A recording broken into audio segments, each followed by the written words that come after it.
നമസ്കാരം. Raf talk ഫുട്ബോളിലേക്ക് അവർക്കും സ്വാഗതം.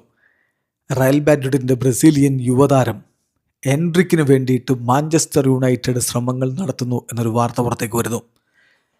എൻട്രിക്ക് റയൽ മാഡ്രിഡ് വിട്ടേക്കും എന്നുള്ളത് മാഡ്രിഡുമായി ബന്ധപ്പെട്ട മാധ്യമങ്ങളൊക്കെ റിപ്പോർട്ട് നൽകുന്ന കാര്യമാണ്.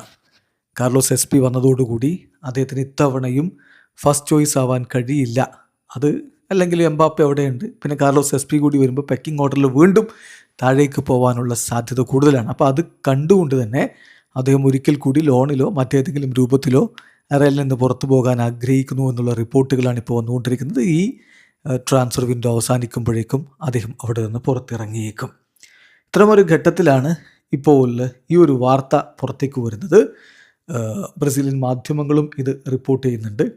താരത്തിനായിട്ട് മാഞ്ചസ്റ്റർ യുണൈറ്റഡ് രംഗത്ത്. Manchester United are in contact with Endrick's representatives or a possible deal. Endrick reportedly ഈ ഒരു മൂവിൽ വളരെ കീനാണ് എന്നുള്ളതാണ്. അദ്ദേഹത്തെ സംബന്ധിച്ചിടത്തോളം റെഗുലർ പ്ലേയിങ് ടൈമാണ് അദ്ദേഹത്തിൻ്റെ ഇപ്പോഴത്തെ പ്രയോറിറ്റി. യുണൈറ്റഡ് എന്തായാലും താരത്തിനായിട്ട് നീക്കങ്ങൾ നടത്താൻ തീരുമാനിച്ചിരിക്കുന്നു എന്ന് ബ്രസീലിയൻ മാധ്യമങ്ങൾ റിപ്പോർട്ട് ചെയ്തു. നമുക്കറിയാം, അദ്ദേഹം റയൽ മാഡ്രിഡിലേക്ക് എത്തിയിട്ട് സാബി അലോൻസോയുടെ കീഴിൽ വേണ്ടത്ര അവസരങ്ങൾ ലഭിക്കാത്തൊരു സാഹചര്യം വന്നപ്പോഴാണ് പിന്നീട് ട്രാൻസ്ഫറിൽ അദ്ദേഹം ലിയോണിലേക്ക് പോയത്. അവിടെ മോശമല്ലാത്ത പ്രകടനം നടത്തിയിരുന്നു. ഇപ്പോൾ തിരികെ വന്നു. ഹോസെ മൊറീഞ്ഞോ അദ്ദേഹത്തെ ഈ പ്രീ സീസൺ മത്സരങ്ങളിലൊക്കെ കളിപ്പിച്ചിട്ടുണ്ടെങ്കിലും പെക്കിംഗ് ഓർഡറിൽ താഴെ പോകാൻ തന്നെയാണ് സാധ്യത. അത് മനസ്സിലാക്കിയാണ് ഇത്തരമൊരു മൂവിന് അദ്ദേഹം ഒരുങ്ങുന്നത്. മൂവ് കംപ്ലീറ്റ് ആകുമ്പോൾ കാത്തിരുന്ന് കാണാം. വീഡിയോ അവസാനിക്കുന്ന ഫുട്ബോൾ ലോകത്തെ കൂടുതൽ വിശേഷങ്ങളുമായി റാഫ് ടോക്സ് വീണ്ടും എത്താം.